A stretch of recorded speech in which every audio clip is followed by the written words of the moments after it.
ဘူးဆိုင်နော်နောက်ဆိုခမည်းနာမှာရှိနေတော့မှာမဟုတ်ဘူးနောက်ဆုံးမှတန်းဖြစ်တယ်လို့မျိုးစကားတွေအများကြီးမပြောချင်တော့ပါဘူးသိချစ်ခဲ့တာဆိုတာကိုယုံကြည်ပေးရင်ရပြီပြီးတော့လေနားဆုံးမျောလို့မိတာကိုလည်းနားလည်ပေးပါအများကြီးမျောလဲမိတာတော့ဘာမဟုတ်တာလေးရစားကို့မှာပူပန်ရတယ်လေအတော်တဆာများဝေးသွားရင်ဆိုပြီးတွေးမိရင်အဲ့ဒီနေ့အဲ့ဒီညတွေဟာကိုယ်တိုင်ဖော်တဲ့ငရဲပါပဲကိုယ်နေမကောင်းရင်ကိုယ်ချားကိုယ်တော်မပူခဲ့တဲ့သူမှာသူနေမကောင်းရင်အဆဆရရပူပြီးခဲ့ရတဲ့သူပါစိတ်တော့ပူပြီးလားအစားရောစားရင်လားညီလို့ရောကောင်းရင်လားတွတ်မွေးတတ်တဲ့မိကုန်းတွေဟာအပေါ်တွေမှမတိခဲ့မိဘူးတဏှာရာသွားတော့မယ်ဆိုရင်ဘယ်သူနဲ့သွားမှလဲရက်တွေတောက်မလာနဲ့နော်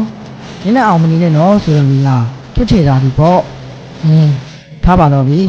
နောက်ဆိုရင်ရိုးပြီလားဆိုတဲ့လက်စစ်လေးတွေနဲ့မနဲ့ခင်းတွေကိုမနှောက်ချက်တော့ဘူးထမဲကောင်းတော့ဆိုပြီးလေ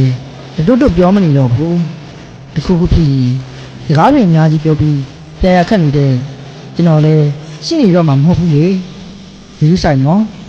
စားတာတောက်တဲ့ကားစားသွားတာလာတာဆိုစောက်ရရင်ပေါ့ကျွန်တော်ဆက်ပြီးရှိနေခြင်းသေးပြီမယ်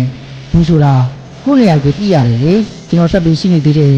မင်းမလို့တဲ့ပိုစကားတွေအများကြီးပြောမိမှဆိုပြီးကျွန်တော်စင်လိုက်တော့တာပါ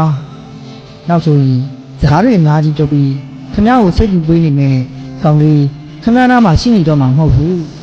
ကျွန်တော်ဟိုဝေးကြီးကပဲလွမ်းနေမယ်လမ်းကိုရွေးပါတယ်ဒီဆိုင်နော်စောချရရင်ပေါ့ခုနေတယ်လို့မျိုးညန်းကြီးလည်းမပိမတင်နဲ့ခုခုကိုလည်းပြစ်မထားနဲ့ညကိုချစ်ခဲ့ဘူးလေဆိုတာကိုကြုံပါ